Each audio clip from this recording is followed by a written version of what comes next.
All right, so welcome. Thanks for being here today. Kate and I are with the Springfield Office of Local Health, which also covers Windsor and West Windsor. And we wanted to talk to you about the overview of ticks in Vermont, as well as the tick-borne diseases and trends that we see going on, understanding tick behavior, and then some tick safety ideas we have for you. So we're going to be talking about the black-legged tick, or sometimes it's called the deer tick. And the deer tick is the one that you get all the illnesses from. So in Vermont, what we find is that the ticks that have been tested, 56% of them have Lyme disease. So that's the one that the condition that we see the most, but there are also some bacteria, the anaplasmosis, anaplasma, Babesia microti, and Borrelia miyamotoi. And those are more rare, but those are things to be thinking about, to be aware of. So the tick life cycle, they start out as eggs and then hatch into larvae. And once they become nymphs, they have their first blood meal. That's when they can contract the virus from their host. So the mice, the deer, whatever they take their blood meal from, if that host is infected with a virus, the tick can get that. And then when the tick then bites a human, it can transfer that virus into us.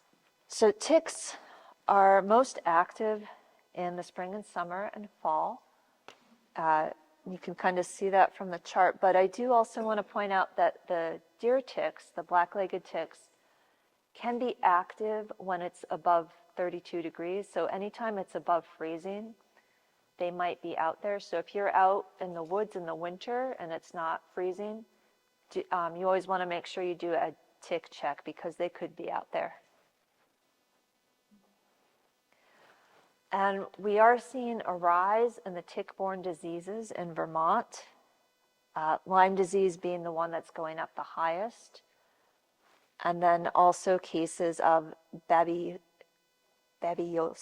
and anaplasma. And am I still going? Sorry. Oh, I'm on Lyme disease. Sorry. Okay. Such a popular topic. So Lyme disease is primarily caused by the bacteria Borrelia burgdorferi. All these diseases that we're going to talk about that we see in Vermont are, we get them from the black-legged tick. So you'll hear about the Lone Star tick and those are ticks that are in other places in the country. It doesn't mean somebody in Vermont couldn't get bitten elsewhere and then become ill once they come back to Vermont or when they're in Vermont. But in Vermont, so far, we just have black-legged ticks. So that's what causes Lyme disease. And the tick must be attached, they say 36 to 48 hours in order to infect a person. That the black-legged tick is the one tick in Vermont that shares all of these diseases that we're going to talk about. So it's all due to this black-legged tick, and we'll have a picture or two for you later so you can identify it. But I mean, there are dog ticks. They don't carry these diseases, but it's the black-legged tick we're worried about. Every black-legged tick carries it? No, so actually like what Jesse was saying, the larva that hatches from the egg is not infected. It actually has to bite a host mammal that is infected, and then it becomes infected, the tick becomes infected, and then the tick bites you. So it actually isn't born with any of the bacteria or parasites that we're going to talk about. It comes from like the white-footed mouse, if it bites a mouse. And that's kind of also where, the deer tick term comes in. And that isn't a great term because the ticks don't always get sick from deer. They're often get sick from biting a mouse or a shrew or, some other little mammal. And Lyme disease cases are rising over time. This is showing, one of the things that I do with the health department is I do the epidemiology case investigations. There are a bunch of us, a whole team across the state that do that for all the reportable diseases, infectious diseases. And so this is just showing for the past 20 years, the increase in confirmed and probable cases. And there is a little, data dip during the pandemic because we were focusing on COVID-19 and we weren't getting a lot of, reports of tick-borne diseases. But overall, you can see that cases are increasing. Is that just in Vermont? Yep, this is all Vermont data. And then Lyme disease is most commonly reported in the southern state of Vermont. You can see Windsor County really is, Windsor and Bennington have the highest number of cases. It is moving northward, like as time goes on, the ticks are, and the diseases they carry, it's moving north. And then there's also things about reporting, maybe in Windham County, people go to their provider and get tested less frequently, or, there are just so many variables, and I don't know why. So these are the signs and symptoms of Lyme disease. You may be familiar with these already. It can begin anywhere from 3 to 30 days after a tick bite.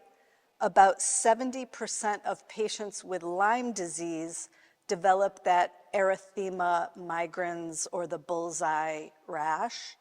And then Lyme disease can also present as a flu-like illness with the fever, chills, body aches, headache.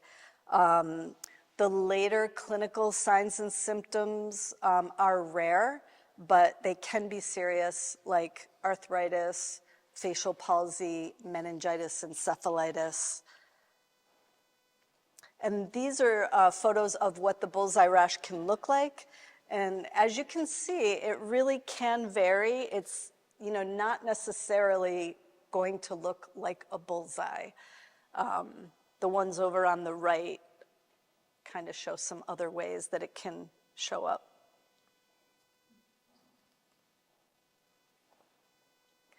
And then the prognosis for patients with Lyme disease, it's curable and usually resolves within several weeks with oral antibiotics. And 3% of Vermonters with Lyme disease are hospitalized, which you'll see there's a difference with some of the other tick-borne diseases.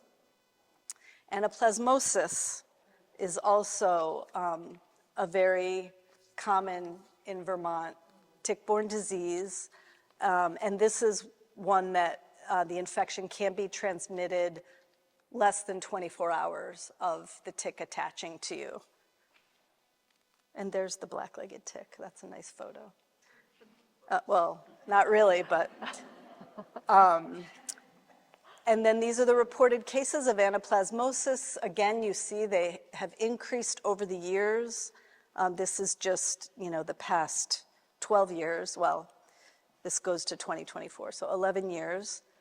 But you can see the increase. 2021, again, that's the pandemic, so we didn't have full data, 2020, 2021. And again, most commonly reported in the southern half of Vermont. And you can see again, Windsor and Bennington County have the highest numbers. And symptoms, they begin 5 to 14 days after the tick bite, and it's an early onset of some of the, acute flu-like symptoms, fever, chills, headache, muscle aches. But you see the rash is less than 10% with anaplasmosis. And for Lyme disease, it was like 70%. I will say that, having done a lot of cases and having had it myself, that anaplasmosis can have a pretty rapid acute onset. A PCR test is the gold standard, and it's very accurate if you get tested, fairly soon after you have the tick bite. Yeah. And then late illness can be very serious. And I would say more people are hospitalized for anaplasmosis than for Lyme disease. Okay, about 30% of Vermonters are hospitalized, so that's pretty high. Babesiosis. So this is caused by a microscopic blood parasite. So it's not bacteria. Now this is parasitic. And the parasite infects the red blood cells. And it's caused by the Babesia microti parasite. It's transmitted, of course, by the black-legged tick after 36 hours of being, embedded, or after you're bitten, let's say. It doesn't have to be embedded. Babesiosis can also be spread during pregnancy and by blood transfusion. And this is actually the most common transfusion-related infection in the United States is babesiosis. So whenever we do our epidemiology case investigations, we always have to find out if they've had a blood transfusion, in recent period of time. Like, well, it could even be, a few months before.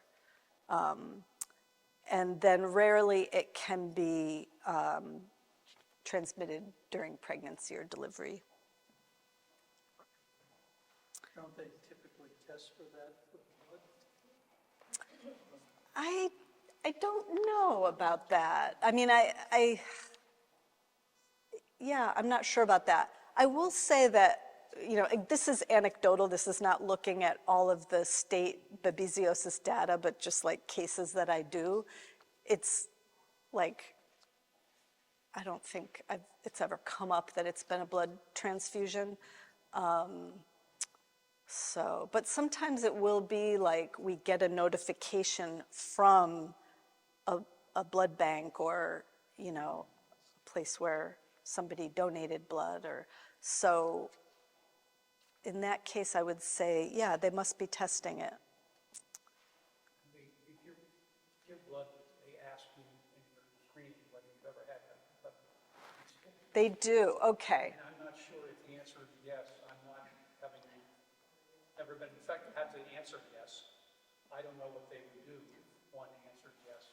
Well, if you've been treated, yeah, if you've been treated and, you can, maybe they would ask you to, show that you've been treated. Or I don't know. I haven't given blood since high school because I passed out in high school when I gave blood, and so sadly that's not a heroic act that I can, but that's good to know that they ask about that. How long would bacteria stay alive in a donor's blood prior to being donated? I don't know.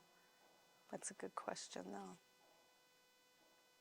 But I'm really glad to hear that they ask, though. That's obviously. They're drawing blood right at the hotel right now. I'll go up there. If they're free, let's invite them over so they can, so of course, these cases are going up as well.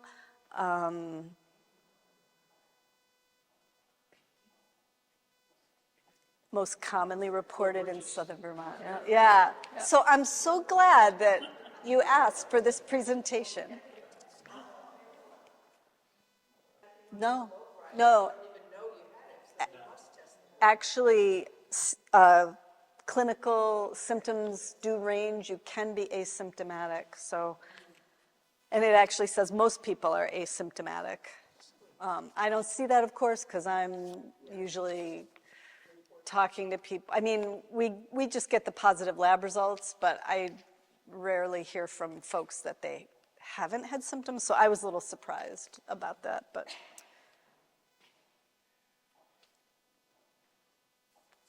And then again, you know, it could be a flu-like illness. It could be hemolytic anemia, blood in the urine, jaundice. That's a little bit different from the other illnesses.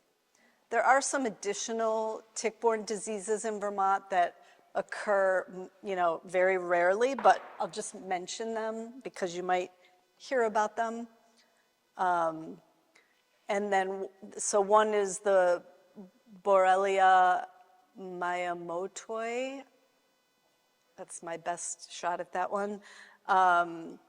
And it was first identified in New Jersey in 2013. The first case in Vermont was 2016. You know, similar flu-like symptoms, but look how few cases. And, you know, you don't see the trend of increasing cases. It's kind of up and down. Last year, we only had 3 cases, so it's very rare.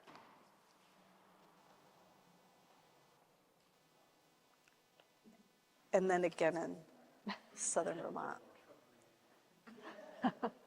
Yeah, next year you'll be giving this presentation, you know. Powassan virus is another rare tick-borne disease. It is serious. Again, flu-like symptoms, but like we can name the years that those cases have popped up in Vermont, 1999, 2022, and 2023, so it's very rare. But it is fatal in up to 10% of cases, so it's very serious. Is that the one you can't even eat? No. Alpha-gal? Because we just had one in the state publicized recently. It's, More hamburgers. yeah, alpha-gal is that, So that isn't, the black-legged tick doesn't Yeah. cause that one, and, you know, so that must, what's that? It's I a think tick, it's but a- not the black-legged I tick. think it might be the Lone Star tick. So if somebody Yeah. traveled out and they might have Yeah, gotten bit. we yeah. call that like an imported case. So it's like they were bitten somewhere else, but they live in Vermont, and so it gets reported to Vermont. And then Yeah. tick behavior. That. So I think going with that tick behavior, and we're talking specifically about the black-legged tick, but other ticks are moving around and they do get imported on things, so it's always changing. So it's always just keep watching the news. Thank you for telling me about that. I will look it up. All right, so understanding tick behavior. So the deer ticks, or the black-legged ticks, the females are larger than the males, and the nymphs are smaller. And the nymphs are very, very tiny, so it's kind of hard to see when they're on you. So it's always really important to be doing a thorough tick check, and we'll talk about that in a little bit. As we mentioned before, the ticks, in order to become infected, they have to bite a host mammal that's infected with the illness. And those can be chipmunks, they can be deer, mice, moles, voles, shrews. So when we're thinking about tick safety, any kind of habitat that lets, especially the mice and the smaller mammals, can increase the tick population, especially ticks that can transmit illness. Is it Yeah, a benign disease for them? that's a good question. That is a good question. I don't think so, actually. I mean, this is really off the record. Turn that off. No, but like, I mean, wasn't there a story about moose being really serious? Yeah. So it's so interesting though that that's such a good question because you think about how people think of like the white-footed mouse as a pest, right? Like, a mouse in your basement or whatever. And I don't hear that like ticks are causing disease or killing mice. So yeah, they're infected with the virus, the tick bites them, but I don't think because they already have the virus, they're not.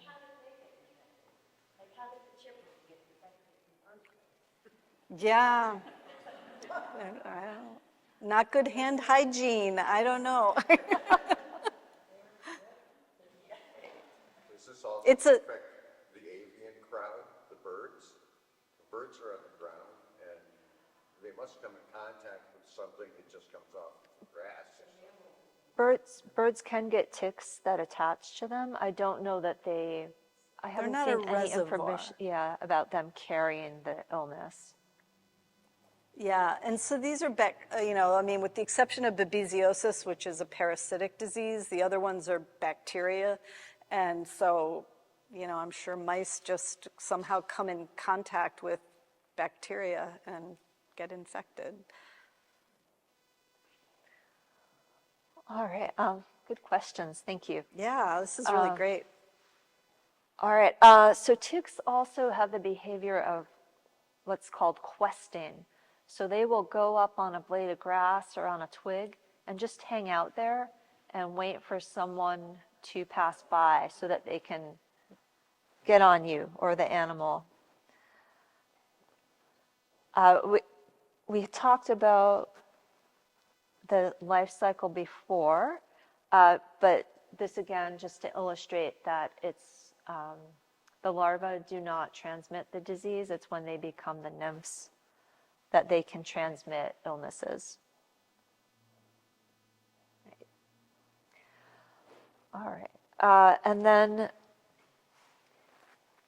this graph kind of gives you an idea of, this is the emergency room and urgent care visits related to tick encounters. And you can see that the summer months, it goes way up, it goes down a little bit, and then goes back up a little bit in the fall, because that's when the adults are trying to get their blood meal. But again, even in the winter, if it's above freezing, the black-legged ticks can be out there. All right, yeah. So we can be tick smart, protect, check, remove, and watch. And we'll look at some of these. It can be helpful to know when the ticks are out and about, so when the nymphs are emerging in the spring, and then when the adults are coming out in the fall. Those are times to be extra careful, to be doing some extra tick checks.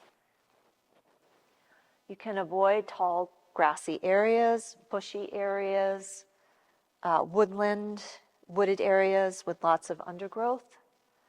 And if you're hiking, you can stay in the center of the trail to avoid coming into contact with the brush. And if you've got some brushy areas on your property, you can clear those out to cut down the tick population. And then there's also, this is new research that's being done through UVM and the University of Maine. They're looking at whether or not invasive plant species like is it barberry? Yeah, Japanese barberry, that's one of them. But Yeah, if ticks are more likely to be in those areas. And the thought process is that they're very dense undergrowth, so it's harder for the tick predators to get in and get at them. So we think about our tick predators. Possums are great they eat a lot of ticks. Turkeys will eat the ticks. It's when there's a lot of close brush, it's harder for those predators to get in and eat the ticks.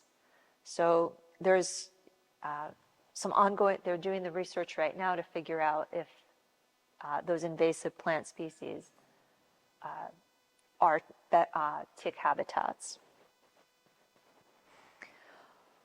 Our clothing can help protect us from the ticks. So if you're going to be outside working in your lawn area, if you're doing some hiking, you can wear light colored clothes, long sleeves, long pants, and you can do the cool fashion statement where you tuck your pants into your socks.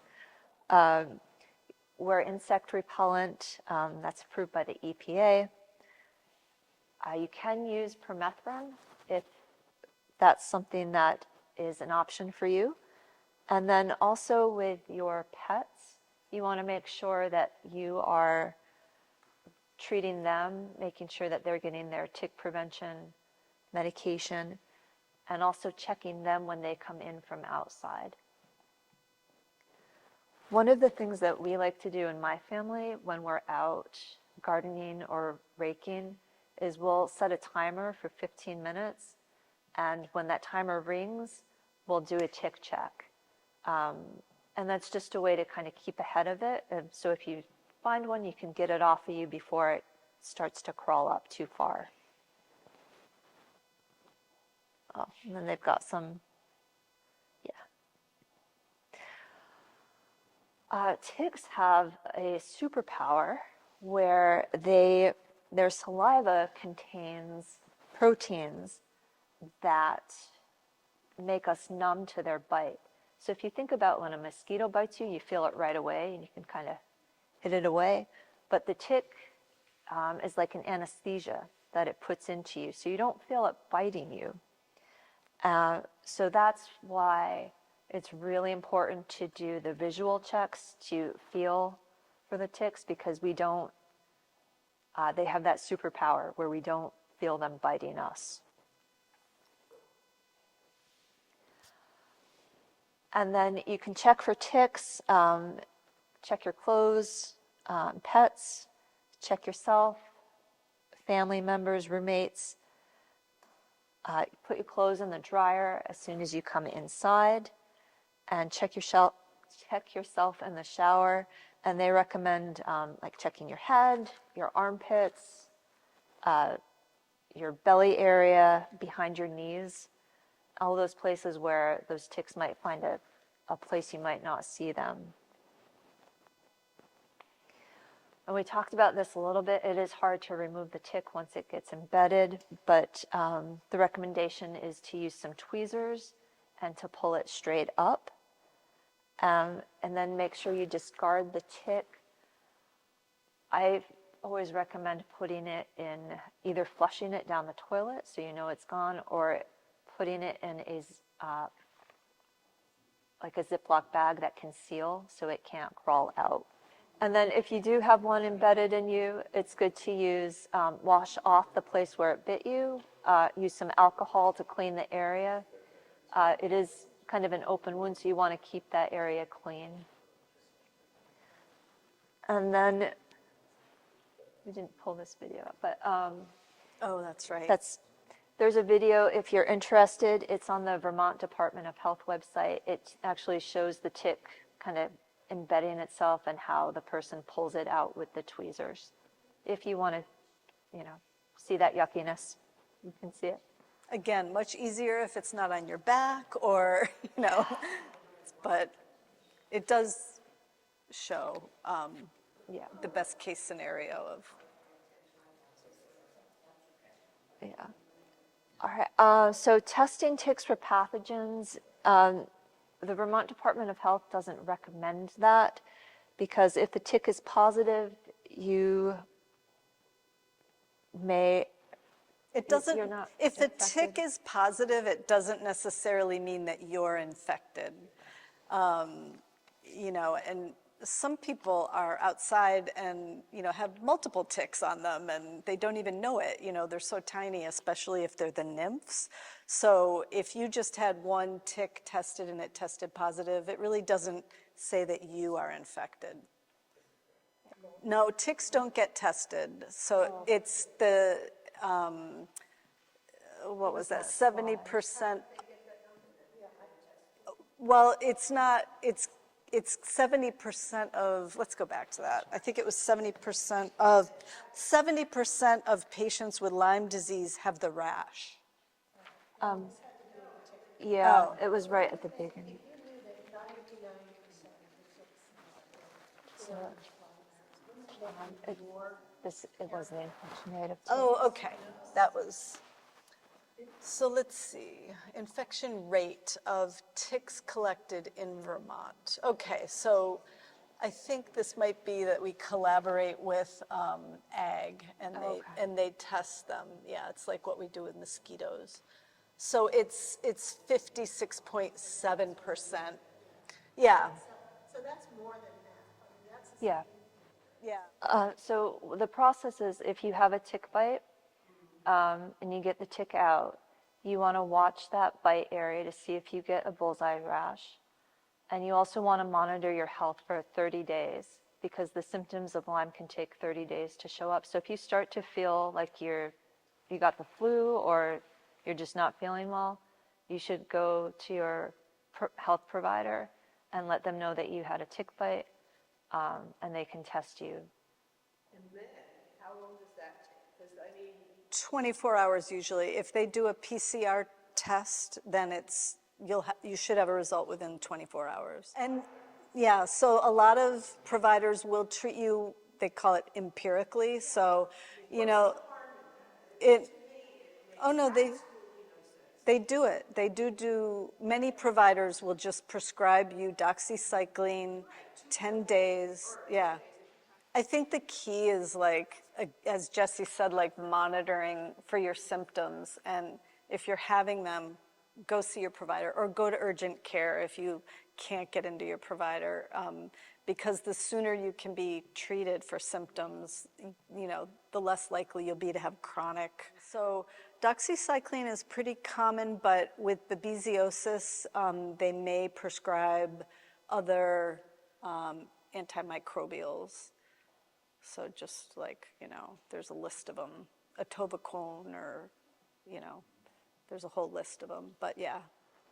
All right, and I would echo what Kate was saying, that whether you just had a tick bite or you're having ongoing issues, keep talking to your primary care. If that person isn't giving you, like, doesn't seem like they're listening to you or taking it seriously, always feel free to get a second opinion. And remember too that there are different illnesses that can mimic Lyme. So it is important to get tested for all of those other things. So there might be issues with kidneys or heart issues that are causing similar things. So you want to make sure that you rule all those things out as well. But really be an advocate for yourself, and just keep trying to find somebody that will be a good fit for you as a patient. Okay. All right, so we talked about the 30 days. If you get symptoms, you can talk to your provider or go to urgent care. And then wrapping up,